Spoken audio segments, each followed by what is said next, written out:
नमस्ते। आज की इस चर्चा में हम एक बहुत ही गहरी और सच कहूं तो थोड़ी सी चुभने वाली बात पर गौर करने वाले हैं। हम आधुनिक विश्वासियों की एक बहुत ही गंभीर आध्यात्मिक कमजोरी की जड़ तक जाएंगे। आज हम ये समझने की कोशिश करेंगे कि सिर्फ दिखावे के लिए किए गए पश्चाताप और एक सच्चे मन फिराव के बीच असल में क्या फर्क होता है। और यकीन मानिए, ये एक ऐसा विषय है जो किसी भी आध्यात्मिक जीवन की पूरी नींव तय करता है। अब शुरुआत में ही हमारे मन में एक बड़ा सवाल उठता है। क्या कभी ध्यान दिया है कि आज के ज्यादातर लोगों के विश्वास में वो गहराई, वो समर्पण या वो सामर्थ्य क्यों नहीं दिखती जो शुरुआती मसीहियों में इतनी साफ तौर पर नजर आती थी? मतलब ऐसा क्या है जो आज की पीढ़ी से कहीं ना कहीं छूट गया है? इस पहेली को सुलझाने के लिए हमें आध्यात्मिक जीवन की बिल्कुल शुरुआत में वापस जाना होगा। तो आज के इस सफर की रूपरेखा कुछ इस तरह रहेगी।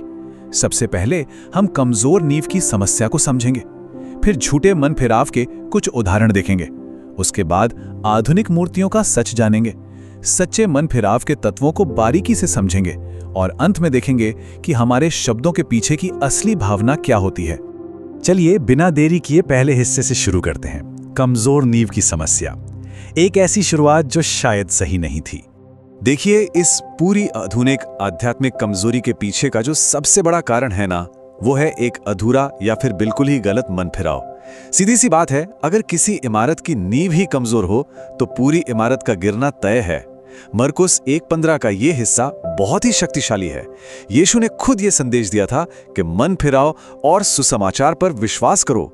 जरा सोचिए, ये दोनों बातें एक दूसरे से कितनी गहराई से जुड़ी हुई हैं।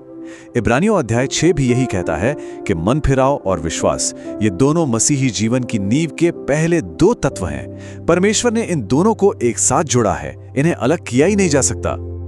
आगे बढ़ते हैं हमारे दूसरे पॉइंट पर, झूठे मन फिराव के उदाहरण।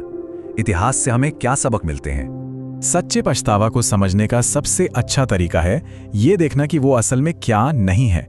इतिहास के पन्नों से 3 बड़े नाम लेते हैं, राजा शाऊल, राजा अहाब और यहूदा इस्करियोती। इन तीनों ने पछतावा का दिखावा तो पूरा किया, लेकिन अंदर की कहानी बिल्कुल अलग थी। राजा शाऊल सिर्फ इसलिए पछता रहा था क्योंकि उसकी चोरी पकड़ी गई थी। उसे तो बस लोगों के सामने अपनी इज्जत बचानी थी। राजा अहाब इसलिए रोया क्योंकि उसे परमेश्वर की सजा से डर लग रहा था। और यहूदा इस्करियोती, उसे बुरा तो लगा, उसने याजकों के सामने जाकर अपना अपराध भी माना, लेकिन उसके पास एक टूटा हुआ मन नहीं था, बस एक खोखला अपराध बोध था। और यही बात एक झूठे और सच्चे पश्चाताप के बीच के जमीन आसमान के फर्क को सामने लाती है। इसे ऐसे समझते हैं, शाऊल ने अपना पाप छुपाना चाहा ताकि समाज में उसका रुतबा कम न हो। यह सरासर एक झूठा दिखावा था।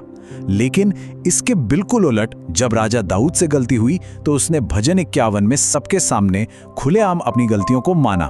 कोई पर्दा नहीं, कोई बहाना नहीं, वो परमेश्वर के सामने पूरी तरह से टूट चुका था।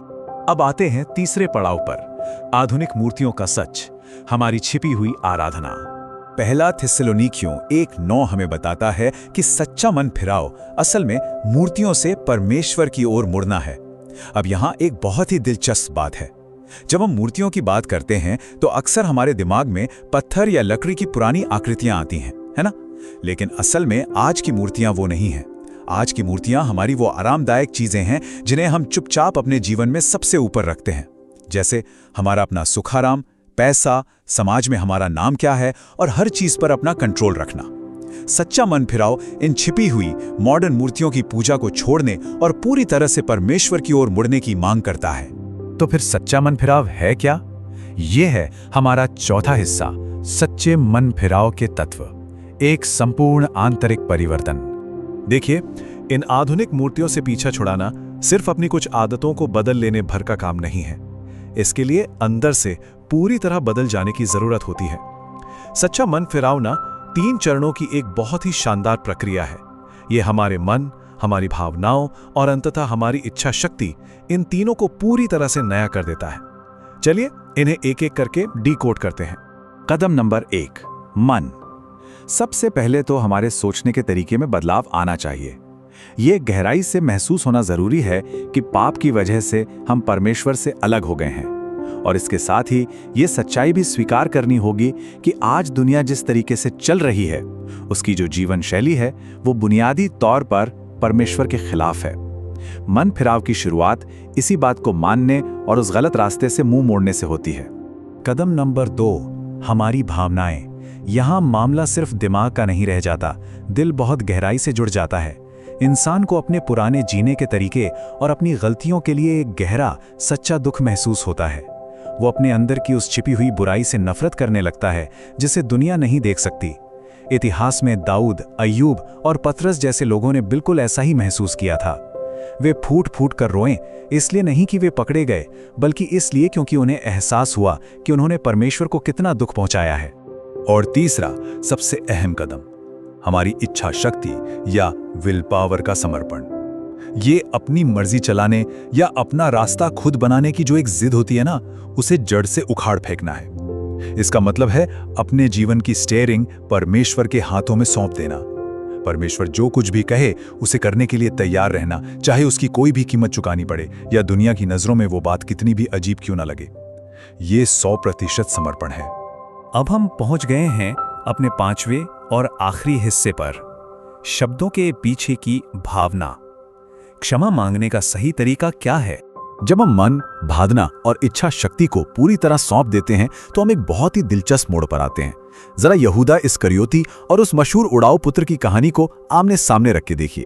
कमाल की बात तो यह है कि दोनों ने बिल्कुल एक ही वाक्य कहा था, मैंने पाप किया है। लेकिन दोनों के बीच जमीन आसमान का फर्क था। यहूदा के शब्द एकदम खोखले थे, उनमें रत्ती भर भी असली पछतावा नहीं था, जबकि उड़ाऊ पुत्र वो सच में एक टूटे हुए दिल और पूरी नम्रता के साथ अपने पिता के पास लौटा था, एक सेवक बनने को तैयार होकर। पता है ये बात कितनी बड़ी राहत देती है? हमें अपनी हर एक छोटी बड़ी गलती को याद करके उसकी कोई लंबी चौड़ी लिस्ट बनाने की कोई जरूरत नहीं है। भाई हर एक पाप को रटकर याद रखना तो वैसे भी असंभव है।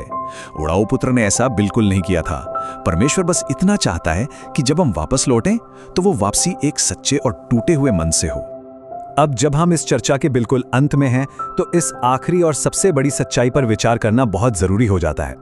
परमेश्वर सिर्फ हमारे मुंह से निकले शब्दों को नहीं सुनता, वो उन शब्दों के आर पार सीधा हमारे दिल में झांकता है।